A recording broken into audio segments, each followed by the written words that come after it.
Hello friends, Academic Zone welcomes you. Today we are at lecture number 4 and we have discussed up to Edmund Spenser. We have discussed Chaucer, we have discussed Middle and Old English and then Chaucer. After Edmund Spenser means we are reaching to Renaissance, full-fledged Renaissance, where some important authors, poets and playwrights are waiting for us. Before you can say doing any advancement in this lecture, I want to discuss Scottish Chaucerian only within 1 minute.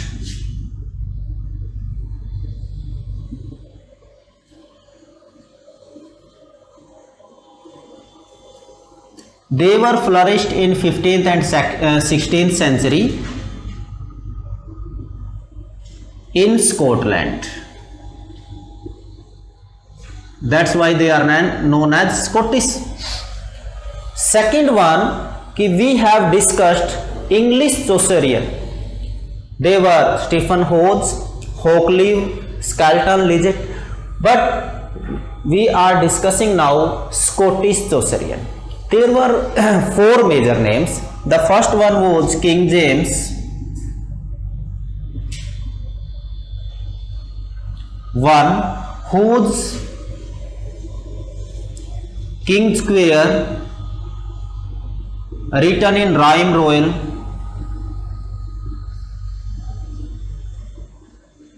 very famous. Why they are known as Scottish Chaucerian? Because we found and we feel the influence and impact of Geoffrey Chaucer over these poets. So that's why they are known as Scottish Chaucerian. Second one is Robert Henryson.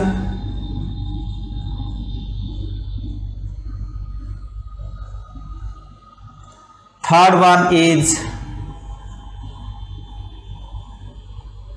William Dunbar. Fourth one is Douglas Gawain.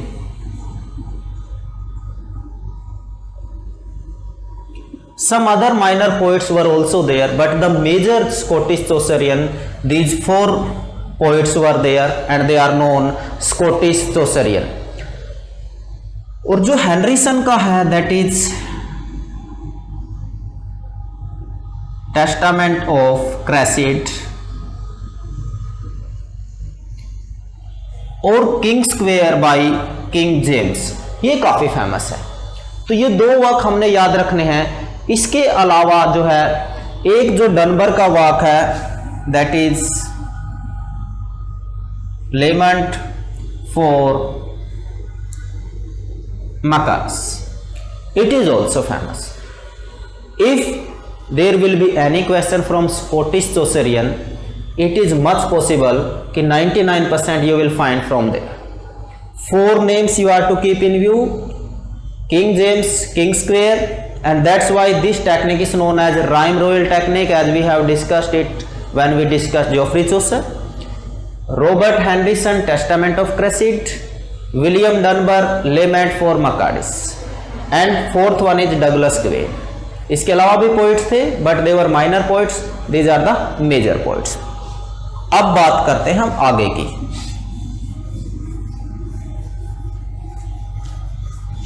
Friends, now we are going to discuss about Renaissance. We have discussed about Renaissance when we discussed Spenser also. अब हम कहाँ पहुँच रहे हैं? Origin of English drama.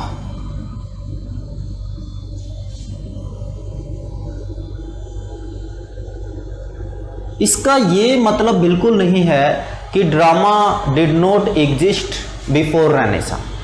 Drama existed in England even 10th century also. Whenever we discuss about drama, whatever the language and whatever the nation is, it is always associated with religion.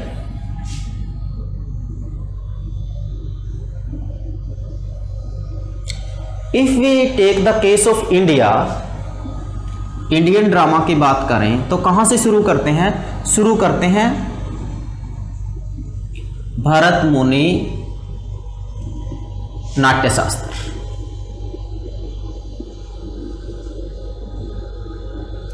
नाट्य शास्त्र is considered fifth वेद, और ऐसा माना जाता है Brahma created this beautiful ग्रंथ, he selected the important material from all the four Vedas and then created the fifth one that is known as Natya Shastra. और इसमें जो हम देखते हैं प्रोसिनियम थिएटर, सबसे पहले थिएटर को बनाएं कैसे, गॉड की जो है वर्शिप कैसे करें, डिस्टेंस क्या हो, आर्किटेक्चर ऑफ नाट्य शास्त्र that is mentioned in chapter number 4 of नाट्य शास्त्र। तो हमने यहाँ पर क्या देखा कि रिलीजन के साथ जो है ड्रामा का ओरिजिनेशन है। जब इंडिया में ऐसा है, चाहे आप दुनिया के किसी भी नेशन की बात करें, किसी भी लैंग्वेज की बात करें, if you will talk about Greek, if you will talk about Roman theater, you will find this thing each and everywhere. So that's why English drama also originated from religion. पहले जब हम देखते हैं 10th century के आसपास, in 10th century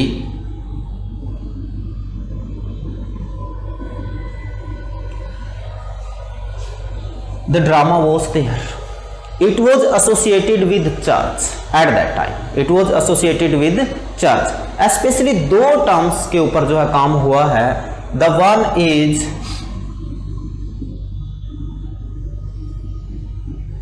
Annunciation. इसका मतलब क्या है? When King Gabriel announced that Mary is the mother of Christ.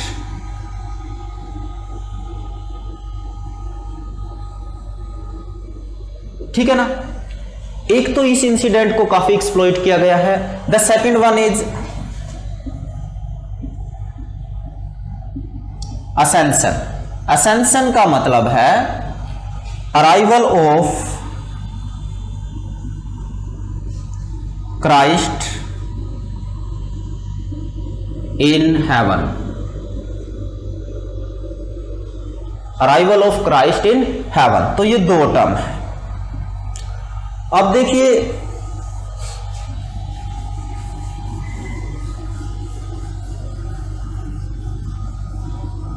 ये दो जो चीजें हैं, ये मेजर जो है थीम रहे उस टाइम. चर्च के साथ जो है ड्रामा वो रिलेटेड था, ये आपको अच्छे से पता है. और जो है ट्रोप प्ले जो है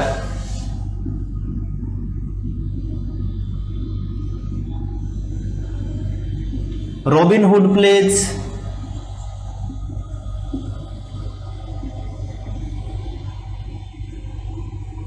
रॉबिन हुड प्लेज वो जो है काफी उस टाइम पे फेमस रहे हैं आपके. और इसके अलावा यदि मैं बात करूं तो एक और जो हमारा इंपॉर्टेंट चीज़ यहाँ पर रहती है दैट इज मेपोल डांसेज.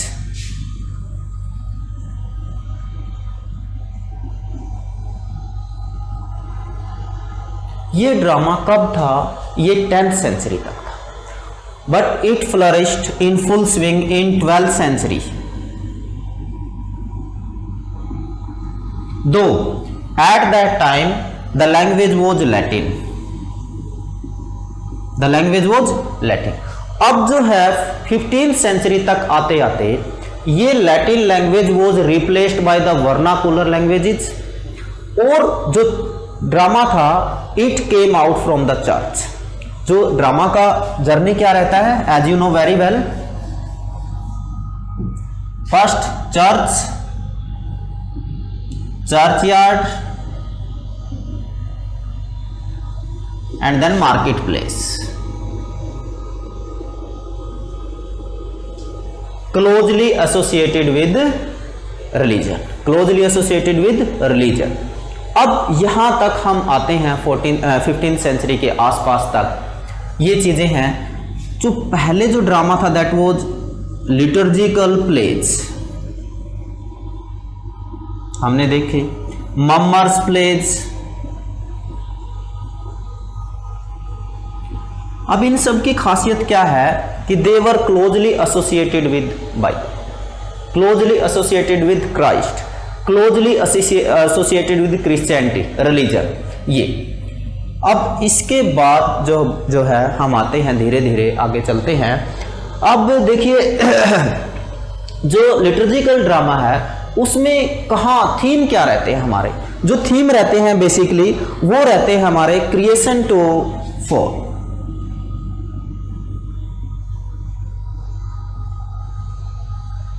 और लास्ट जजमेंट। मतलब बिब्लिकल, किसकी बात हो रही है, बाइबल की बात हो रही है। तो ये जो है बेसिक थीम्स थे हमारे। तो हम इस तरीके से करते करते जो है यहाँ पर आते हैं। अभी ड्रामा कहाँ है, चर्च के अंदर है। शुरू में लैटिन लैंग्वेज था, चर्च से चर्च यार्ड में आया। तो हमारा जो लिटर्जिकल प्लेस है वो जो है क्रिएशन टू फॉल ऑफ और लास्ट जजमेंट, यहाँ तक थीम जो है वो आपका रिप्लेस हुआ और ये चर्च यार्ड में आया, और लैटिन लैंग्वेज से वर्नाकुलर लैंग्वेज में जो है ये आ गया। अब यहाँ से हम जो है बेसिकली कहाँ जाते हैं, यहाँ से हम बेसिकली जाते हैं जो एक टर्म आती है that is miracle play.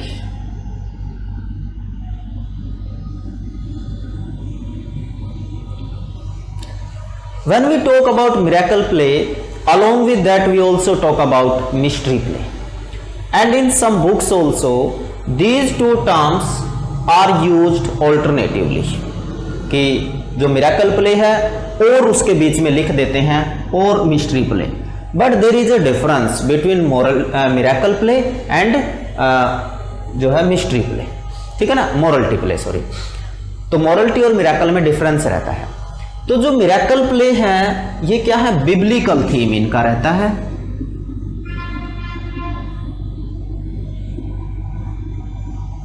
Associated with church,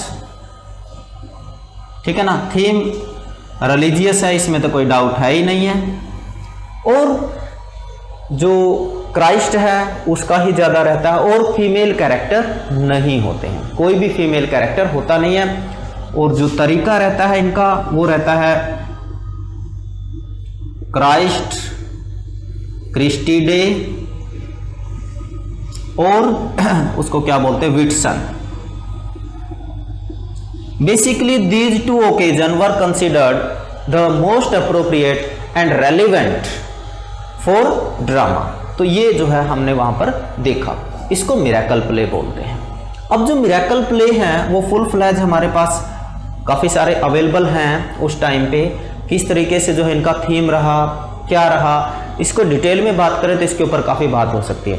but हमने क्या करना है, we are to discuss the things from examination point of view. We are to find out only those facts which are very crucial and important from examination point of view and which are, you can say, having some possibility to be asked in exam. So that's why we will discuss only the important points. अब देखिए इसके बाद की बात करें, दो ये occasion मैंने बताए, क्राइस्ट, क्रिस्टी और विटसन, जो बेसिकली ये किए जाते थे। अब दूसरा इंपॉर्टेंट चीज क्या है, दे वर परफॉर्म्ड ऑन वैगन्स। जैसे आज आप थिएटर में जाओगे तो एक वेल बिल्ट थिएटर होता है, और उसका जो आगे ऑडियंस के लिए बैठने के लिए जगह होती है, लाइट होती है, कर्टेन है, ईच एंड एवरीथिंग इस है, ठीक है ना। और वो सारा डिसाइड किया जाता है, ग्रीन रूम कहाँ होगा, एग्जिट, एंट्री, ठीक है ना, और जो ऑडियंस का थिएटर का जो पोडियम है उससे डिस्टेंस कितना रहेगा, ईच एंड एवरीथिंग इस है। But at that time no well built theatre was there. जो स्टेज का काम करते थे वो वैगन करती थी, ठीक है ना। एक वैगन के ऊपर एक सीन था, अब सीन शिफ्ट किया तो दूसरे नंबर का वैगन आ गया। इस तरीके से ये चलता था, mobile theatre you can call it. अब इसको बोलते थे, these wagons were known as pageant. इन वैगन्स को क्या बोलते थे, जो मोबाइल थिएटर होते थे, स्टेज होते थे, उसको पेजेंट बोलते थे। एक वैगन के ऊपर एक सीन चलता था, दूसरा सीन आया दूसरे वैगन के ऊपर, इस तरीके से जो है ड्रामा होता था। ये कब की बात है, ये हम बात कर रहे हैं मिरेकल प्लेज की, ये मिरेकल प्लेज की बात कर रहे हैं। और मिरेकल प्ले का जो थीम है दैट इज एब्सोल्युटली बिब्लिकल। वहाँ का जो भी आपका थीम रहता है वो बाइबल से उठाया जाता है। वहाँ जो बिब्लिकल कैरेक्टर्स हैं उनकी लाइफ को जो है एक्सप्लॉइट किया जाता है। क्राइस्ट, रेसरेक्शन ऑफ क्राइस्ट, बर्थ, वो सारी की सारी जो है थीम्स वो एक्सप्लॉइट किए जाते हैं इन जो है प्लेज में। अब इसके बाद जो है कुछ आपको पता होगा कि हमारे पास जो मिरेकल प्लेज है फुल फ्लैज साइकिल्स अवेलेबल हैं। अब वो काफी सारे प्लेज हैं, किस साइकिल में कितने प्ले थे, it's a matter of discussion. तो सबसे पहले जो है number 1 is Chester cycle, York, Wakefield,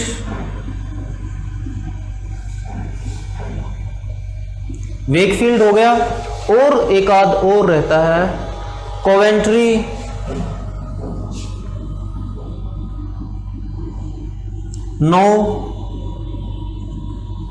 और इस सीरीज में सिर्फ एक प्ले अवेलेबल है इस टाइम, कोवेंट्री वाले में सिर्फ एक ही प्ले अवेलेबल हमारे पास है। और एक जो है दैट इज वेरी इंपॉर्टेंट,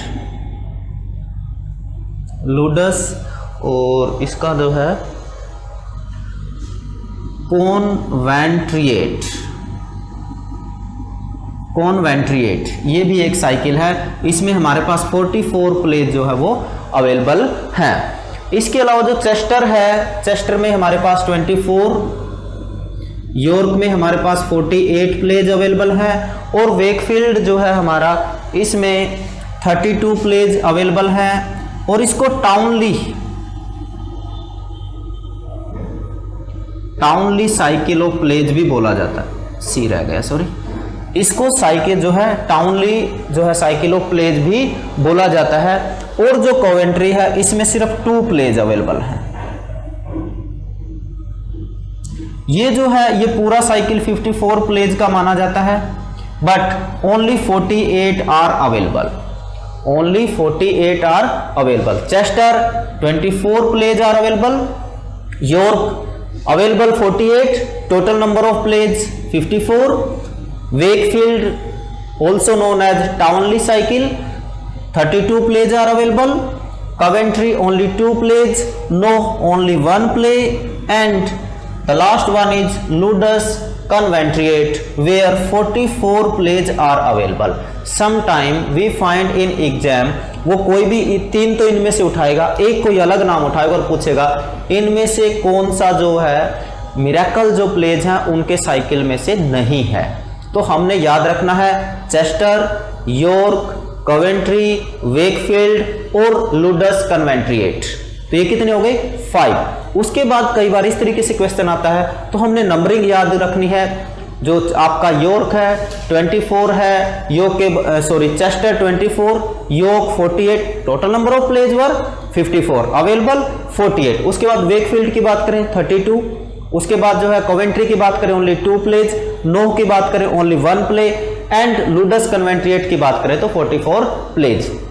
ये चीज आपने नोट कर लेनी है और इसको अच्छे से ध्यान में रखना है। इसके साथ मैं एक पॉइंट आपको और बताना चाहूंगा कि प्रैक्टिस के लिए, for practice you should visit YouTube channel also, Academic Zone YouTube channel, where so many MCQs we have discussed through videos. MCQ है वहां पर आपके प्रैक्टिस के लिए, तो आप वो MCQ साथ में जो है वो देखते रहें। उससे क्या होगा कि एक तो ये पॉइंट्स तो हम कर ही रहे हैं, इंपॉर्टेंट जो फैक्ट्स हैं, उसके साथ एक प्रैक्टिस रहेगा, आपका MCQ का एक प्रैक्टिस रहेगा। अब बात करते हैं, हमने जो है शुरू में किसकी बात की, चेस्टर की बात की, Chester play. Chester play starts with the fall of Lucifer. ये लूसीफर कौन है? लूसीफर सैटर्न है। इनका जब हेवन से एक्सपेल हुआ उससे पहले तक ही वॉज नोन एज लूसीफर। यहां से स्टार्ट होता है लूसीफर, जो है फॉल ऑफ लूसीफर से स्टार्ट करते हैं, और लास्ट का जो है that is ends with doomsday.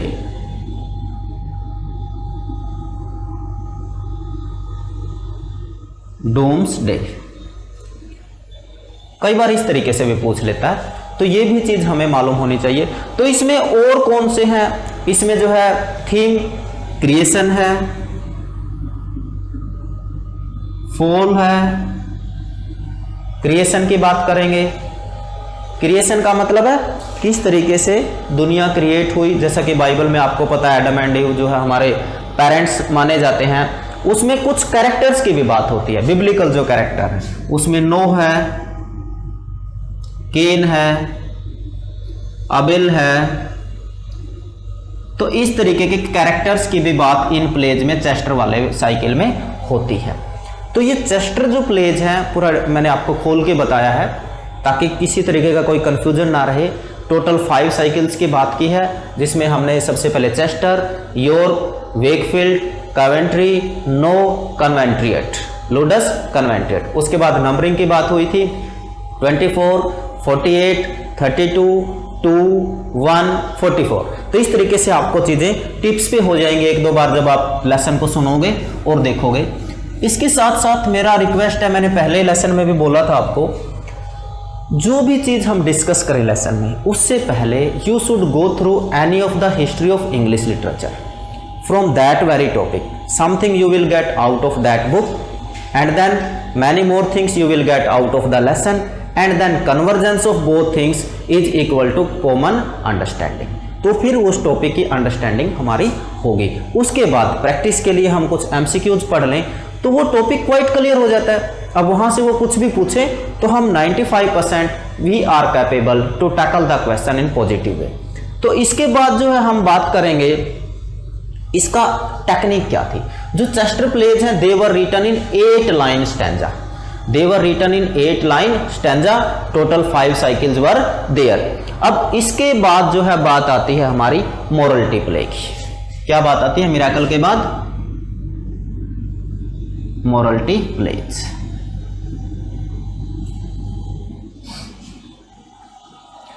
अब जो मोरलिटी प्लेज की बात कर रहे हैं हम, तो इससे पहले मिरेकल की बात की। आई टोल्ड यू कि in miracle plays the theme was biblical, but here the theme shifted from biblical to worldly virtues and vices.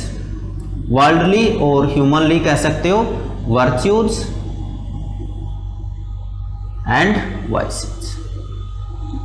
अब जो है ड्रामा धीरे धीरे धीरे धीरे जो है वो फ्लरिश कर रहा है, डेवलप हो रहा है और चीज़ें नई नई आ रही हैं, ऐड हो रही हैं।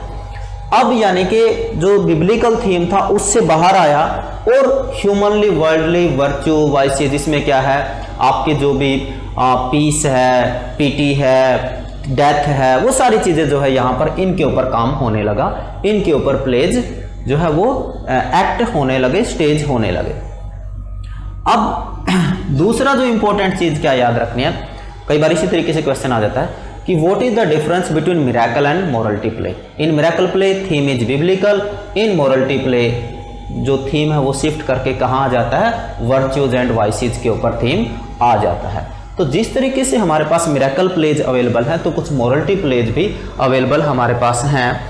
और अब देखिए, अब यहाँ पर जो इनका मेजर थीम है वो क्या है, 7 deadly since, 7 deadly since.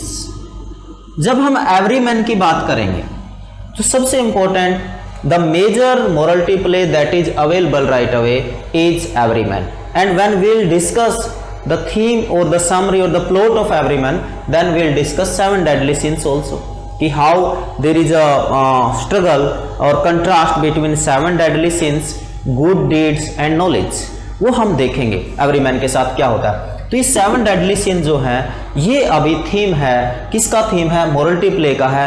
Miracle का क्या था, वो बिब्लिकल थीम था। ये चीज़ हमने यहाँ से ध्यान रखनी है। अभी जैसे मर्सी है, पीस है, डेथ है, इन सारे जो है पॉइंट्स की यहाँ पर बात होगी मोरलिटी प्लेज में। तो ये सारी चीज़ें हमने ध्यान यहाँ से रखनी है। अब इसके बीच में कुछ प्लेज हैं और ये प्लेज जो है मैं डिस्कस करना चाहूँगा। Peter Nestor play. अब जो पीटर नेस्टर प्ले है, अब हम बात कर रहे हैं किसकी, मोरलिटी प्ले की बात कर रहे हैं। अब ये जो है ज़्यादातर प्लेज और ये खासकर it deals with 7 deadly since की बात हो रही है। ये प्ले इससे बिलोंग करता, जब इससे बिलोंग करता है तो there is no doubt it is a morality play, इसमें तो कोई डाउट है ही नहीं है, ठीक है ना।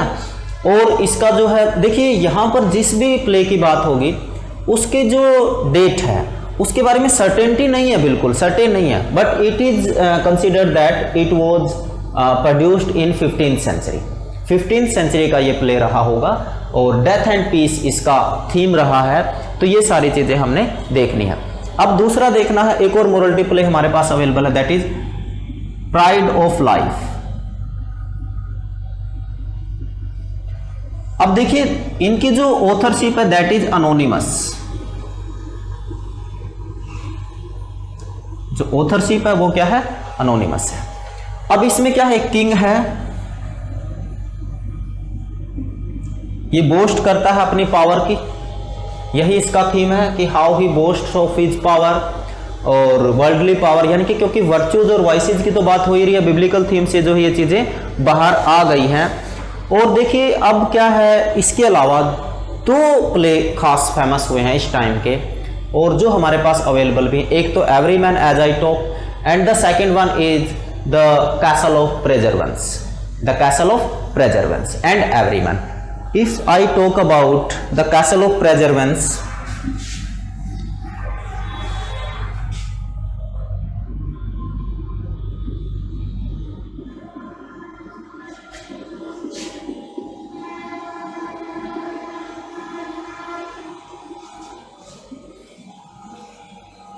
ये माना जाता है कि 1425 इसका कहीं डेट रहा होगा and there are 34 characters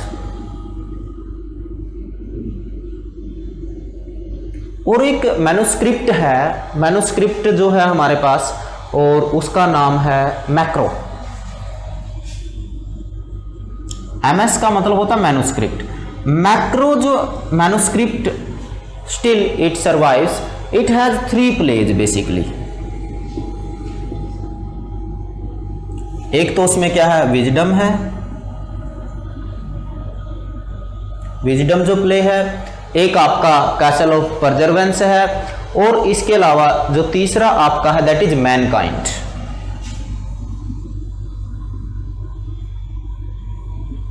total 3 plays हैं, 1, 2 and 3, but the best one and popular one is the castle of perseverance, where we found 34 characters staged in 1425, total 3 plays found in Macro's MS and Wisdom, Mankind, The Castle of Perseverance। ये चीजें जो हैं। अब इसके बाद हम बात करेंगे the most famous and most popular morality play जो सर्वाइव अभी भी है एग्जिस्टेंस जिसका है, दैट इज एवरीमैन।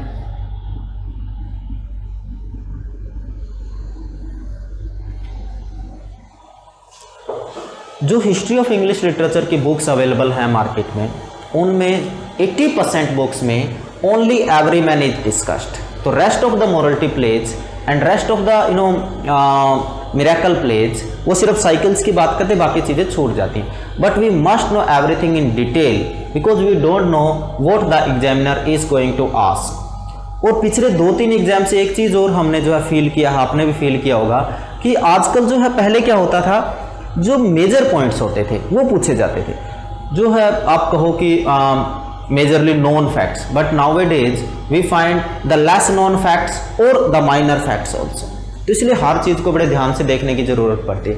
अब एवरीमैन क्या है, एवरीमैन मतलब common man, summoned bye death. ये थीम बता रहा हूं मैं इसका।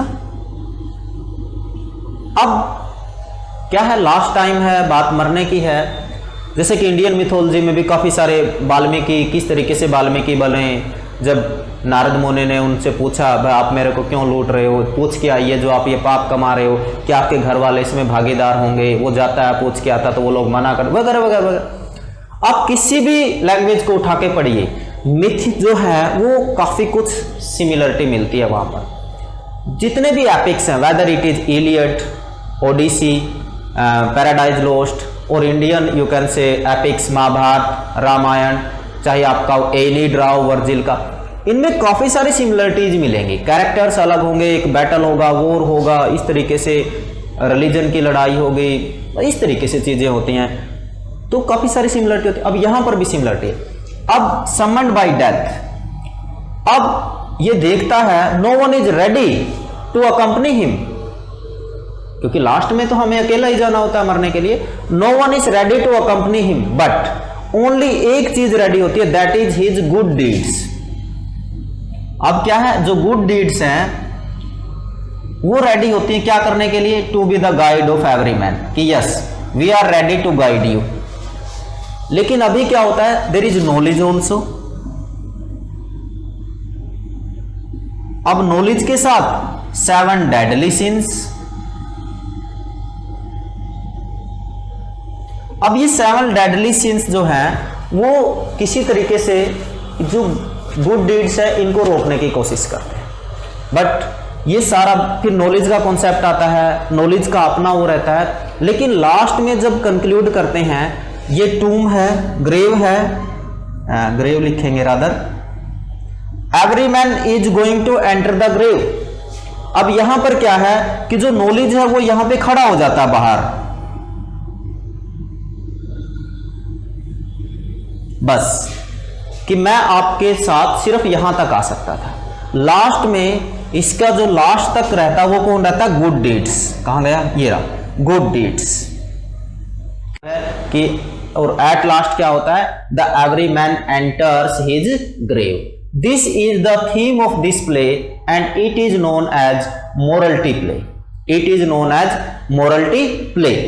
ये मोरलिटी प्ले था, और हम धीरे धीरे लिटर्जिकल प्ले, ममर्स प्ले, और उसके बाद हम कहां पर पहुंचे, मिरेकल प्लेज पर पहुंचे। मिरेकल के बाद हम मोरलिटी के ऊपर आए, थीम कैसे शिफ्ट हो रहा है, लैंग्वेज कैसे शिफ्ट हो रहा है, चर्च से चर्च यार्ड तक आए, और अब हम जो है मार्केट प्लेस में आए हैं। धीरे धीरे अब ड्रामा कहां जा रहा है, प्रोफेशनलिज्म की तरफ जा रहा है। लेकिन अभी तक भी फीमेल कैरेक्टर्स नहीं हैं। फीमेल का यदि रोल प्ले करना है, that is played by the male actors. Wagons की बात हो रही है, वो सारी चीजें हैं।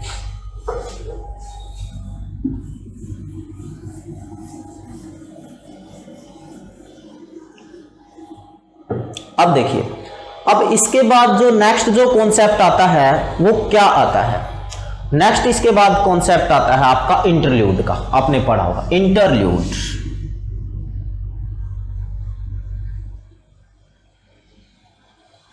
ये इंटरल्यूड क्या थे, एक्चुअली जो ब्रिज है ये ब्रिज का काम करते हैं। जो हमारा मॉडर्न ड्रामा है उसका और मोरलिटी प्ले का बीच का जो ब्रिज है उसका काम करते हैं इंटरल्यूड। इनका भी जो है अभी क्या है, ये रियलिस्टिक टाइप ड्रामा था, इसमें ह्यूमर भी था। अब जो ह्यूमन कंडीशन है, मैन की जो कंडीशन है, दैट इज यू कैन से डिस्क्राइब्ड, एक्सप्लेन्ड और पोर्ट्रेट इन दीज प्लेज। इनको इंटरल्यूड बोला गया।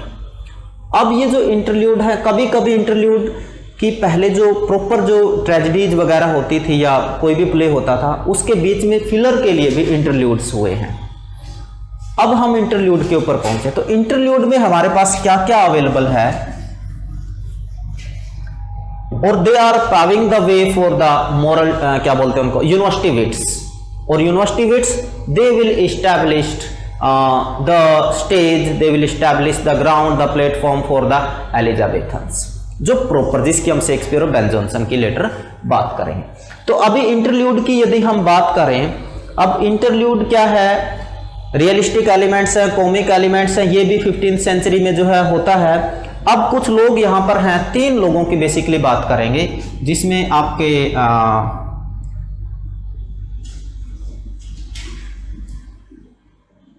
रेस्टल,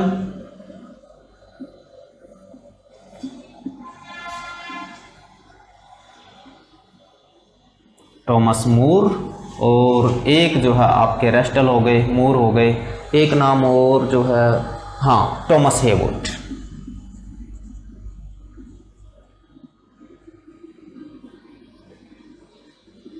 ये जो नाम है Thomas More basically known for his prose that is Utopia which was written basically in Latin language, ठीक है ना। लेकिन अभी हम बात कर रहे हैं कि इंटरल्यूड में इनके क्या कंट्रीब्यूशन रहे हैं, ड्रामा में इनके क्या कंट्रीब्यूशन रहे हैं। अब एक और नाम है जो बहुत इंपॉर्टेंट है इनके अलावा, दैट इज हेनरी मैडवॉल। अब जो हेनरी मैडवॉल है उनका जो कंट्रीब्यूशन है दैट इज, ये एक मोरलिटी प्ले है बेसिकली,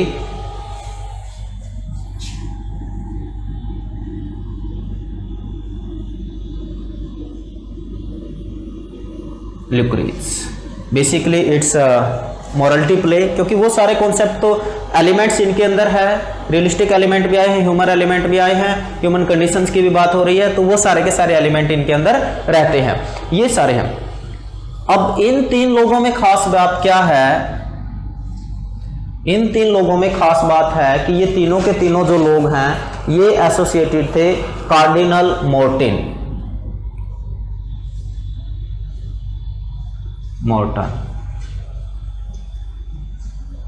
इसके साथ। अब इनके अलावा ये चीजें तो हो गई, इनका कंट्रीब्यूशन, इनके वर्क्स जो इंपॉर्टेंट हैं उसमें क्या है, the nature of the four elements,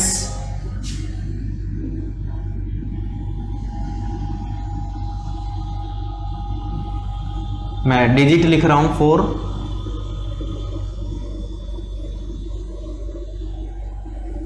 it's a work, the nature of 4 elements. और ये किसका वर्क है, it is written by John Rastell, it is written by John Rastell, तो इट्स एन इंटरल्यूड। अब उसके बाद बारी आती है आपकी टॉमस हेवुड की, और टॉमस हेवुड की बात करें, विटी एंड विटीज,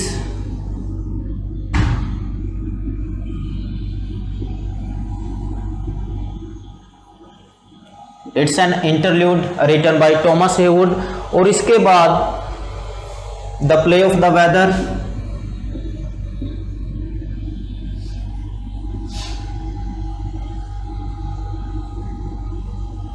और जो सबसे फेमस है दैट इज 4 Ps,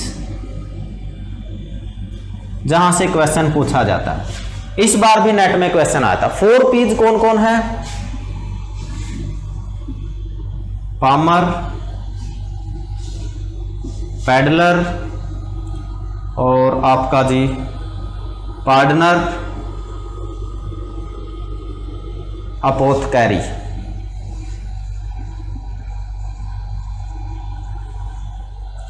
ये 4 लोगों की यहां पर बात है। अब इसमें हमने देखना क्या है, जो ये वाला कॉन्सेप्ट है आपका, उसमें जो पैडलर है ये एक जज है,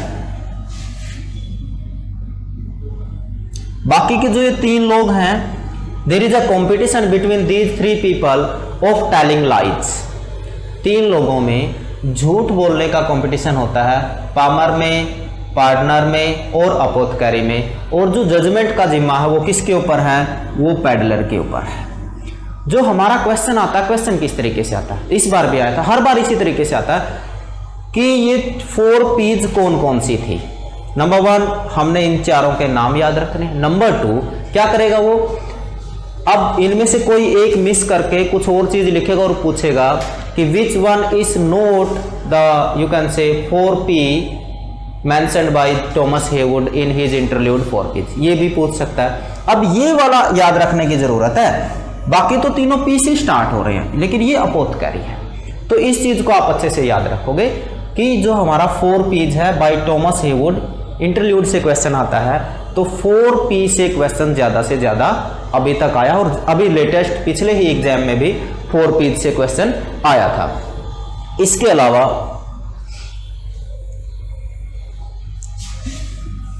कुछ और, जॉन बेल एक ड्रामेटिस्ट हुए हैं और उनका है किंग जॉन, ये एक वाक है, जॉन बेल का है किंग जॉन और स्केल्टन का है, स्केल्टन का क्या है, that is magnificence, that is magnificence. तो ये भी इंटरल्यूड है जो हमारे पास अवेलेबल हैं। तो फ्रेंड्स इसके बाद हम कहाँ पर पहुँचे हैं, अब हम पहुँचे हैं जो हमारा इंग्लिश ड्रामा है, जो ये कह सकते हो आपको फुल फ्लैज कॉमेडी, और उसके बाद ट्रेजेडी लिखा जाता है निकोलस उडाल, और उसके बाद हम सैकविल और नॉर्टन की तरफ जा रहे हैं। उसके बाद हम यूनिवर्सिटी विट की बात करेंगे, उसके बाद शेक्सपियर की बात करेंगे। तो इस लेसन में हम ओरिजिन ऑफ ड्रामा कहाँ तक पढ़ा हमने, मैं थोड़ा सा रिकैप कर देता हूँ। जहाँ से शुरू 10th सेंचुरी से शुरू किया था, जहाँ पर हमारे पास ग्रुप्स थे जिसमें लिटर्जिकल प्लेज, ममर्स प्लेज थे। उसके बाद मैंने बताया था चर्च या रिलीजन से एसोसिएशन उसका रहा था। उसके बाद सबसे पहले हमने मिरेकल प्ले देखे, मिरेकल प्ले जिनका थीम बिब्लिकल था, ठीक है ना, जिसमें क्राइस्ट, क्रिस्ट और विटसन जो ओकेजन थे बेसिकली, जो बाइबल के जो थीम्स हैं, जीसस क्राइस्ट के जो थीम है अनंसिएशन हो या असेंशन हो, उनकी बात की। उसके बाद हम पहुंचे थे मोरलिटी प्ले। मोरलिटी प्ले मतलब now biblical and pseudo biblical theme has been replaced by humanly virtues and vices. और ड्रामा जो है चर्च से चर्च यार्ड तक आ गया था। ये चीज़ें हमने वहाँ पर देखी थी। उसमें हमने केन, अबेल, नो, इन लोगों की बात की, डेथ की बात की, पीस की बात की, पीटी की बात की, ये सारी चीज़ें हमने की। उसके बाद थर्ड नंबर पे जो आया था दैट वाज इंटरल्यूड। इंटरल्यूड उसमें जो रियलिस्टिक प्लस कॉमिक एलिमेंट, ये नई चीज़ जुड़ी थी, और उसके एग्जाम्पल्स हमने इसके साथ साथ किए हैं। तो friends in next video we will discuss about university wits, and then we will discuss one poet that is still to be discussed is Philip Sidney. उसमें Philip Sidney plus university wits को जो हम discuss करेंगे, तो आप तब तक advance में वो पढ़ सकते हैं, और उसके साथ साथ यूट्यूब चैनल पे जाके अपना प्रैक्टिस करते रहें। Thank you very much friends.